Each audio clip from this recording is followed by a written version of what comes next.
Comment on met même encore le machin ici? Ah, ok.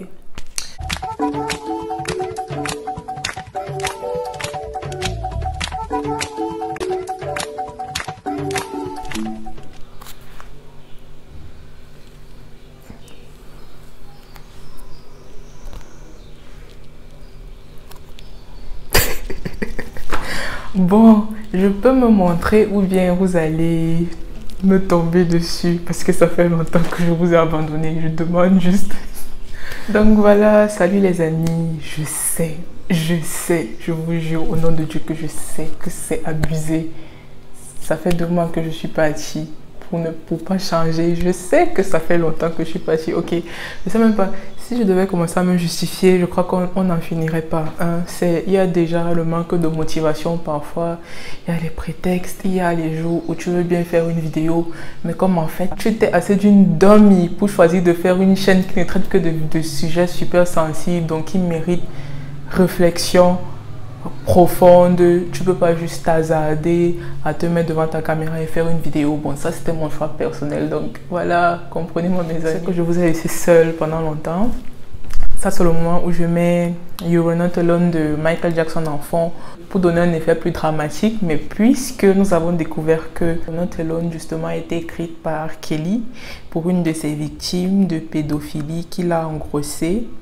Je ne vais pas endorser cela sur ma chaîne, donc je vais juste laisser l'effet de silence pour donner l'effet dramatique. Donc voilà, aujourd'hui, pour pas changer, on va aborder un sujet super important, un sujet morose pour une première vidéo de 2019 et ce sera les agressions sexuelles. Et vous savez, comme d'habitude, je vais me baser sur l'Afrique parce que je prends en compte ce que je vis, ce que je vois. Je prends en compte les faits avérés. En fait, je ne peux pas parler de ce que... Je ne peux pas parler d'un contexte que je ne maîtrise pas. Donc, dans un sens plus large, on va aussi inclure l'harcèlement de rue, les atteintes sexuelles en fait. Donc, ce sera le sujet d'aujourd'hui. Donc, commençons. Est définie comme agression sexuelle toute atteinte sexuelle commise par la force, l'obligation, la contrainte. En gros, la victime d'agression sexuelle est prise au dépourvu, elle est prise par surprise. Voilà, si j'ai décidé de parler de ça aujourd'hui, c'est que comme plein d'autres sujets tels que le féminisme, l'infidélité, les violences physiques ou bien les violences domestiques, quand on parle d'agression sexuelle dans le contexte africain, ce qui revient souvent beaucoup, ce qu'on nous dit souvent beaucoup, c'est que on est en Afrique, on n'est pas dans les histoires des blancs là, il faut laisser ça chez les blancs et tout. C'est ce qu'on nous dit en fait que on n'est pas chez les blancs ici là. Tu te plains même de quoi? Prends seulement les choses comme elles viennent. Et c'est dérangeant, c'est vraiment dérangeant. C'est ce qui m'amène à faire même la vidéo aujourd'hui.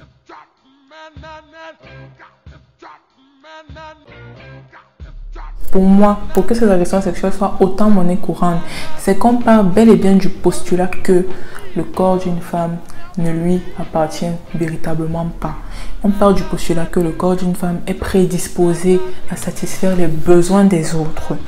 Que la personne qui veut me contredire vienne encore dire que oh, j'exagère avec mon féminisme, j'attendrai les arguments avec impatience. Mais pour que tu te balades en route et que un vendeur à la sauvette te mette la main aux fesses, ou bien on t'attrape par le bras, ou alors on te passe la poitrine, c'est que la personne considère que tu n'as pas le droit, en fait, tu n'as pas tous les droits sur ton corps. La personne considère qu'elle a une autorité sur ton corps. On ne va pas me convaincre du contraire. And this is exactly why we need feminism.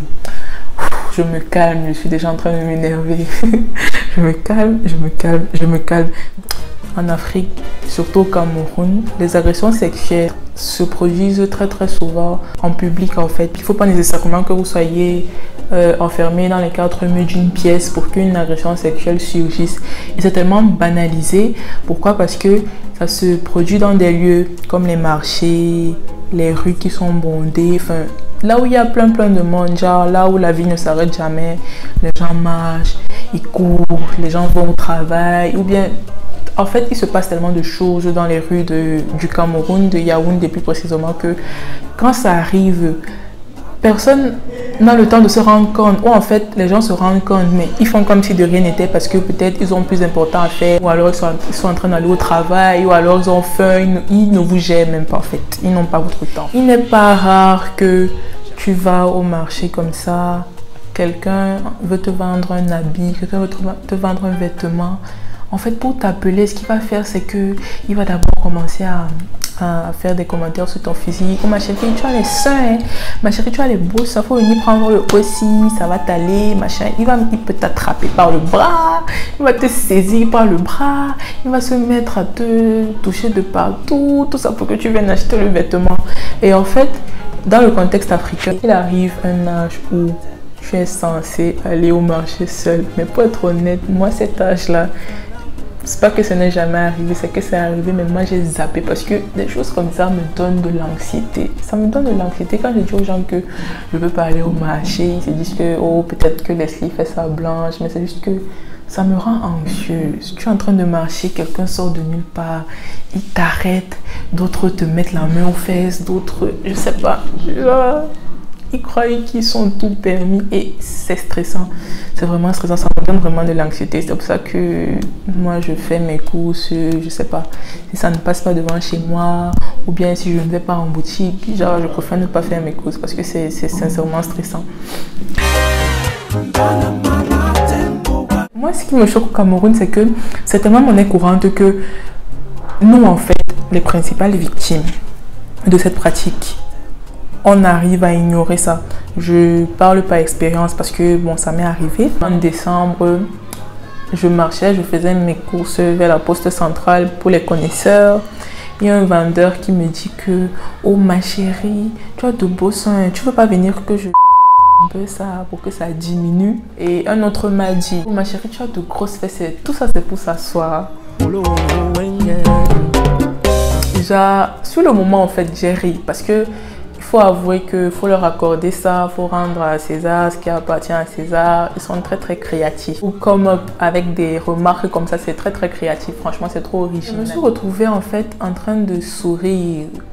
Ça m'a fait rire. J'ai souri puis je suis passée. Genre, je n'ai rien dit.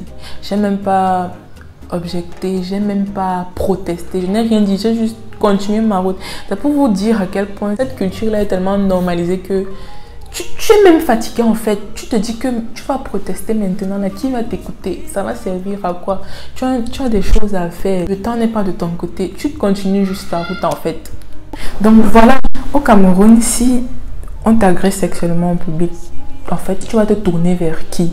Si tu as la chance que les personnes qui sont autour de toi, les personnes qui sont, comment on dit, witness, les personnes qui sont témoins de l'incident, si tu as la chance qu'ils soient woke, qu'ils soient assez portés sur les sujets féministes, autant pour moi, si tu as cette chance-là qui ne laisse rien passer, ils vont prendre ta défense. Mais si tu te nerves au milieu, disons peut-être d'un taximan, d'un chauffeur de taxi qui a trop faim, qui n'a pas eu de clients depuis longtemps, si tu viens faire la crise devant son taxi, supposons que c'est dans son taxi que tu te fais agresser, si tu fais une crise dans son taxi et disons qu'à côté peut-être il y a une commerçante qui veut vite arriver peut-être au marché de Mokolo pour vendre sa marchandise, tu rajoutes encore un père peut-être qui rentre du travail, disons peut-être un chauffeur de je sais pas quoi, qui rentre chez lui à 5 h du matin. Donc imagine ces trois personnes dans le taxi et toi tu es là, tu te pleures, c'est toi qu'on va insulter, c'est d'abord toi qu'on va insulter et tu auras des remarques qui ressemblent étrangement et beaucoup à ceci. Ma chance. Ce n'est pas qu'au Cameroun, hein, parce que j'ai lu une fois les Nigérians avaient lancé un trade justement pour dénoncer ce genre de pratique. Ils se plaignaient qu'au marché de Lagos, Abuja et tout, c'est carrément une culture maintenant, hein. C'est quelque chose qui est vivant, c'est là. Les gens savent que c'est pas bien, mais en fait comme la plupart des mots qui minent l'Afrique, personne ne dit rien parce que oh, on est en Afrique, supportons, on n'est pas chez le blanc, on se tourne vers qui, bébé, fion. Sous prétexte que peut-être ton habit est trop révélateur, ton habit est trop moulé et tout, ils vont utiliser ce prétexte-là pour dire que oh mais si tu ne voulais pas qu'on commente sur ça, pourquoi tu as allé porter? Bref, Ça déjà, ça fait partie de la culture imminente du viol. 1. La manière dont une femme est vêtue ne justifie jamais aucune atteinte à sa pudeur, aucune atteinte à sa sexualité, aucune atteinte à quoi que ce soit. 2. Qui nous ramène au 1. Toutes les femmes ne s'habillent pas nécessairement pour vous. Donc, je sais pas, une femme a le droit de mettre en valeur ce qu'elle veut sans que ce ne soit pour vous. Aussi incroyable que cela puisse paraître, le monde ne tourne pas autour de vous. Donc, je ne vois pas ce qui vous donne le droit, ce qui vous donne l'autorité morale de vous dire que « Oh, elle a une mini-jupe, c'est pour que je touche ses cuisses ou bien c'est pour que je palpe ses fesses en route. » Jamais de la vie. Soyez éduqués, soyez de grown-ass men et arrêtez-moi ce genre de comportement. Troisième, une femme ne cherche jamais quoi que ce soit. En fait, c'est la même chose que je suis en train de dire, mais quand je parle de ça avec les gens, ils me sortent toujours les mêmes arguments. Donc, s'il faut que je dise le même argument 5 fois, je vais dire. Donc, je disais, une femme n'est jamais coupable de son agression. Au lieu de blâmer la femme, écoutez-moi bien, lisez bien sur mes lèvres, au lieu de blâmer la femme, comment elle est habillée, comment elle se comporte de manière provocatrice, commençons par blâmer la personne qui est assez inéduquée, qui est assez mal élevée, qui est assez malpropre pour porter atteinte à sa féminité ou à son corps. Donc voilà, je sais plus si c'était 5 ou 6 ce que je disais. Un jour, tu vas tomber sur quelqu'un qui ne sera pas d'humeur à montrer ses dents avec toi, qui ne sera pas d'humeur à rire. Et ce sera bien fait pour toi. C'est réprimé par la loi. Donc ne sortez pas de chez vous en vous mettant en tête que vous devez agresser les femmes en pleine rue. Vraiment, il est même nécessaire de rajouter un 7e point. Toute femme mérite le respect. Toute femme mérite l'empathie dans ce genre de situation. Il ne faut pas nécessairement que ce soit votre soeur, votre mère ou votre tante. Parce que ce qui me fait rire chez la plupart des hommes, c'est que pour en fait toucher leur sens d'empathie, il faut que tu dises, imagine c'était ta petite soeur, imagine c'était ta tante, imagine c'était ta mère. Et là, ils commencent à comprendre. Ils vont plus vous dire que... Ils vont plus vous sortir le truc du « Ah, mais sûrement elle était mal habillée et tout ». Ils vont me mettre hors d'eux-mêmes. Rien que le fait d'imaginer que ce soit une femme de leur vie, vous voyez.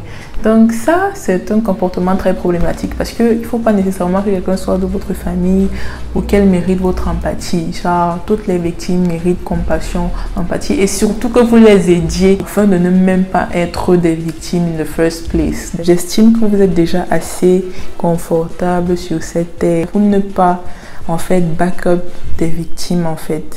Je ne sais pas ce qui vous en empêche puisque vous savez que vos confrères vous écoutent. Ils vous écoutent plus qu'ils n'écoutent les femmes. Donc, je ne sais pas ce que ça vous coûte de défendre une victime quand vous envoyez une en fait. Vos mères ne vous ont pas porté pendant 9 mois pour que vous veniez rester tranquille quand vous voyez une femme se faire agresser. Donc, franchement, faites quelque chose. Vous êtes là, vous vous asseyez, vous regardez la cuisine. On fait pour vous, tout, on fait pour vous. Mais défendre une petite victime d'agression sexuelle. Bon, il y a des petites victimes, mais vous voyez, c'est pour le drama. Mais défendre une victime d'agression sexuelle, ça vous dépasse. Genre, vous avez plein de pouvoir, vous êtes en position de pouvoir, vous savez que vous pouvez dire un truc pour faire que ça s'arrête. Vous savez que vous pouvez stopper tout de suite l'inconfort de la victime, mais vous ne dites rien. Bref, au revoir. Bon, je ne vais pas quand même terminer la vidéo comme ça, donc voilà. J'ai essayé d'aborder le sujet. En fait, la vidéo n'était même pas scriptée. J'ai juste fait ça. J'ai juste abordé le sujet comme ça, genre freestyle. Donc, j'espère que j'aurai... Ouais, le français me dépasse. J'espère que cette vidéo aura été utile. Enfin, j'espère que j'aurai éduqué je sais pas qui, dans je sais pas quelle partie du Cameroun ou à l'international. Donc, voilà. Je vous fais de gros bisous et je vous dis à la prochaine vidéo. Si Dieu le veut, ce sera dans pas longtemps. Un petit aparté, en rééditant cette vidéo, je me suis rendu compte que je me suis beaucoup focalisée sur ce qui nous arrive au Cameroun. C'est pas du tout parce que je n'en ai que faire de ce qui arrive aux autres femmes qui me suivent. Je pense notamment aux femmes afro-françaises et aux femmes issues d'autres pays d'Afrique. Donc les filles, j'aimerais vous dire que je vous soutiens. Par exemple, en France, j'ai eu vent des accidents qui se produisent très souvent dans les métros, c'est-à-dire les agressions sexuelles sous forme d'exhibitionnisme. Donc, aux femmes qui subissent ça ou qui ont subi ça, je vous envoie tout mon soutien. Défendez-vous toujours si vous en avez les moyens, mais sachez aussi que le plus important, c'est de préserver sa santé mentale. Je sais à quel point ça peut être frustrant de vouloir se défendre sans avoir de backup. Donc, franchement, si vous êtes dans une situation où vous ne pouvez pas vous défendre, ne vous en voulez pas. Après tout, c'est pas de notre faute s'il y a des porcs sur cette terre. Donc voilà, encore une fois, tout mon soutien. Bisous.